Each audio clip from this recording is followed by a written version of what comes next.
ازيكم يا حبايبي؟ عاملين ايه؟ يا رب تكونوا دايما بخير يا رب وسعاده يا رب. اللهم صل وسلم وبارك على سيدنا محمد. عاملين ايه حبايبي؟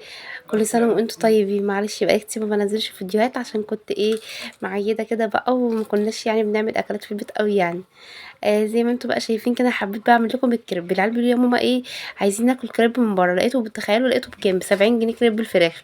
قلت لهم لا، ده انا اعمله لكم في البيت واحلى من اللي بره كمان، وتحدي. تعالوا بقى نشوف الطريقه يا اماراتي يا حلوين. ما تنسوا اللايك والاشتراك في القناه يا اماراتي يا حلوين. زي ما انتم بقى شايفين كده، انا حطيت في الخلاط كوبايتين من الميه، واحط بقى كوبايه ونص من اللبن.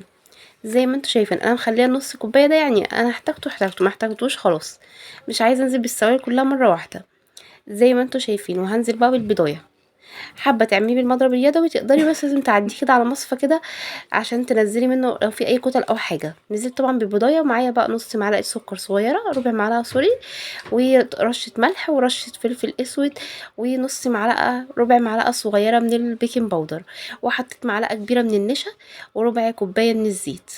طبعا دي مقادير بسيطه جدا زي ما انتم شايفين، طبعا المقادير بسيطه. طبعا لو عايزه تعملي حلو، يبقى بدل رشه الفلفل الاسود يبقى تحطي بدلها كيس باكت من الفانيليا. طبعا معايا بقى 3 مجات ونص من الدقيق، يعني نص كيلو من الدقيق اللي موجود في كل بيت. انا نزلت كده ب3 مجات وخليت نص مجة كده، هشوف على حسب ما انا عايزه. بس طبعا انا محتاجه اعمل المقدار كله. زي ما انتم شايفين هو كده السمك حلو. هو اخف من القطايف شويه، ولا هو في السمك القطايف، ولا هو خفيف قوي سمكه. بصوا زي ما انتم شايفين كده، مسحت بصباعي كده، زي ما انتم شايفين ما دخلش العجينه على بعضها. سمكها ولا تخين قوي ولا خفيف قوي. طبعا السمك ده كويس قوي كان عاجبني، بس انا كنت محتاجه المقدار كله اللي هو نص كيلو دي، كنت محتاجه اعمله كله عشان اعمل كميه الكريب بتاعتي. فهنزل بباقي نص كوبايه اللبن اللي انا خليتها على جنب، زي ما انتم بقى شايفين كده. يعتبر المقدار مظبوط لو انتي نزلتي بمجين من اللبن ومجين من الميه ونص كيلو من الدقيق. بس برضو خلي الاحتياط واجب. حطي انزلي، ما تنزليش بكميه اللبن كلها مره واحده. زي ما انت شايفه كده. بصوا زي ما انتم شايفين، بعد ما خلطتهم كويس جدا جدا في الخلاط. طبعا الخلاط عادي، بس انا عندي الخلاط زي ما انتم عارفين بايظ، فعملته في الكب عادي. تمشي كده وكده، اي حاجه عندك موجوده مش هتقول لا. طبعا هسيبها كده لمده ساعتين 3 كده، تروح محطوطه في التلاجة، او تعمليها قبلها بيوم طبعا يبقى احلى طبعا. بس انا عملتها كده قبلها بنص ساعتين ونص كده، حطيتها في التلاجة. كل طبعا ما بتقعد في التلاجة بتبقى افضل معاكي بكتير، طبعا درجه الحراره دي اللي انا عايزاها. بس انا بعد كده عليتها شويه وانا بشتغل. زي ما تشوفين اي صينيه بقى عندك او طاسه او اي حاجه، المهم بس ما تكونش حاجه بتلزق، عشان تبقي ضامنه ليه تظبط معاكي. كل مره بتيجي تعملي واحده كريب بتدهني كده ندعم الزيت، بس الزيت المره دي اول مره زاد معايا شويه. هو المفروض يبقى اقل من كده بشويه. زي ما انتم شايفين طبعا عجينه الكريب قعدت معايا ساعتين ونص في التلاجة. تقدري طبعا تعمليها قبلها بيوم اللي انت حباه. زي ما كل ما بتقعد طبعا بتبقى احلى.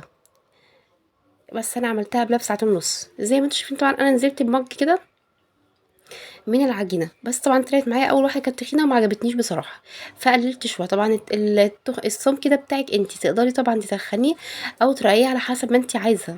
ممكن انت ترقيه، بس هو اصلا المفروض الكريب الصحيح يبقى رقيق ما يكونش تخين. فطبعا دي اول واحده طلعت كده معايا تخينه، فدي سبتها للولاد قلت لهم كلوها مش هيحصل حاجه.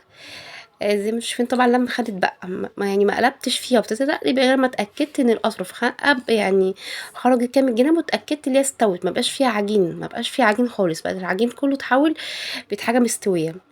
بس زي ما انتم شايفين، بصوا اقلبها برضو لقيتها خدت لون من الناحيه دي، اقلبها برضو تاخد لون من الناحيه التانية برضو، عشان ما تبقاش بيضه او نيه برضو. زي ما انتم شايفين دي كانت اول واحده. طبعا زي ما انتم عارفين اول طبعا اول تجربه طبعا ما بتطلعش ناجحه 100% مع اي حد كده على فكره زي ما انتم شايفين طبعا، وانتي شغاله طبعا اي واحده بتعمليها بتحطيها في طبق او في سيرفيس او اي حاجه وبتغطي كده بفوطه نضيفه كده، واحده قماشه نضيفه وتغطي بيها. انا كده في بقى غلطت غلطه هنا، حطيت العجينه وهي على النار. المفروض لما باجي انزل بالعجينه بشيل الصينيه من على النار، عشان ما تبقاش الصينيه سخنه قوي والعجين يمسك بسرعه، ما الحقش افرده على حسب ما انا عايزه. برضو خطرت لي فكره وانا شغاله كده، هوريها لكم دلوقتي. حلوه قوي الفكره دي، احلى فكره بجد عجبتني وانا شغاله بصراحه، ودي اللي اعتمدت مشيت عليها طول ما انا شغاله. زي ما انتم شايفين طبعا فردتها طبعا، عشان كده بقول لك لما انا حطيت العجين وهي كانت على النار نشفت بسرعه واستوت بسرعه، بقت ناحيه تخينه وناحيه رقيقه. فهنا بقى في اللحظه دي شلتها من على العين. طبعا كل مره بتيجي تشتغلي بتدهني كده دهنه بسيطه من الزيت، زي ما انت شايفه طبعا. بصي انا لقيت كده حتت ما فيهاش كده، فدهنتها كده بالمعلقه. طبعا هتلاقوني بقى يخطر لي فكره جديده تحفه بجد رائعه. طبعا الفيديو للاخر وانت هيفوتكم بجد حاجات حلوه قوي. طبعا هقول لك برضو على سر لف الكريب زي بتاع المحلات بالظبط، زي ما بتجيبي من بره وتحدي وبيبقى مليان كده وحلو. طبعا زي ما انت شايفه سهل جدا، يعني مفيش اي مشكله. لو انت مثلا عندك حتت مثلا نقصت، عادي جدا حطي شويه من العجين واعمليها. طبعا الصينيه تقولي مستوى ليه، الصينيه من كتر ما هي سخنه بيستوي من قبل ما احطها اصلا على النار. زي ما انتم شايفين كده، حطها بقى على النار لحد بقى ما ايه. طبعا انا في المرحله دي كنت عليت النار سنه، مش انا وريتكم في اول فيديو إن النار اللي انا بستخدمها، لا انا عليتها عن كده شويه، لاني لقيتها بتاخد وقت كتير قوي. فلما عليتها سنه كمان بقيت مريحاني في التسويه. زي ما انتم شايفين كده. بصوا ما شاء الله تبارك الله بتقب، بصوا جميله جدا ما شاء الله. دي الفكره بقى اللي انا هقول لكم دلوقتي عليها، بجد فكره بجد تحفه، ويعني بجد تحفه وجميله جدا. اللي هي فكره الفرشه، اللي انت تدهني بالفرشه توزعي كده، فتديكي التوزيع بالظبط قوي، تديكي واحده الكريب كده رقيقه وزي ما بتجيبها من بره بالظبط. بصي دهنتها، بصي واي كده اطرف لقيتها ناقصه كده من العجينه، دهنتها كده بالفرشه. وطلعت بجد مش قادره اقول لكم تحفه ازاي يا جماعه، طلعت رقيقه وحلوه زي اللي بره بالظبط، وطريه كده وجميله.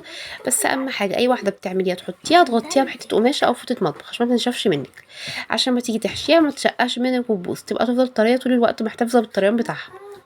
لما اخدت لون كده من الناحيه دي قلبتها على الناحيه التانية.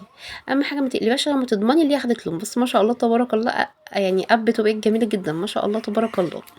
طبعا الكميه دي عملت لي كام واحده؟ عملت لي 10 وحدات من الكريب. طبعا تقدري تقللي لو انتي حابه يعني، بس هو نص كيلو هو كويس جدا، بس لو حابه تقللي عن كده تقدري طبعا. ممكن تعملي ربع كيلو من اللبن وكوبايه من الميه. كوبايه من اللبن، كوبايه من الميه، ويعني تحطي كده ايه مج ونص من الدقيق، وتخلي الربع ده للاخر كده زي ما انتي شايفه كده. تعالي بقى ايه، احنا نشوح بقى الفراخ. احنا الفراخ دي بقى انتي اي حشو انتي حباها، يعني ده انا ايه بديكي اهم حاجه العجينه. الحشوه دي بتاعتك انتي، اي حاجه بتحبي تحطيها تقدري تحطي سوسيس، همبرجر، يعني اي حاجه انت حابه بقى، سجق، بصي الحشوات دي بتاعتك بدعي فيها زي ما انت عايزه. الفراخ طبعا انا عملتها سهله، يعني شوحتها بشويه زيت كده واديتها صدمه، ونزلتها ببابريكا بتوم قصدي ببابريكا ب... بكزبره وكمون وفلفل اسود، وحبه كده ماجي وورق راولي وفلفل اسود بس كده، وحبه ملح، وشوحتها لحد ما استوت. بس بصراحه هتقولي لي حلوه، اقول لك لا ما عجبتنيش بصراحه. انا على طول بعملها بالبصل والطماطم والفلفل والكلام ده، كانت حلوه.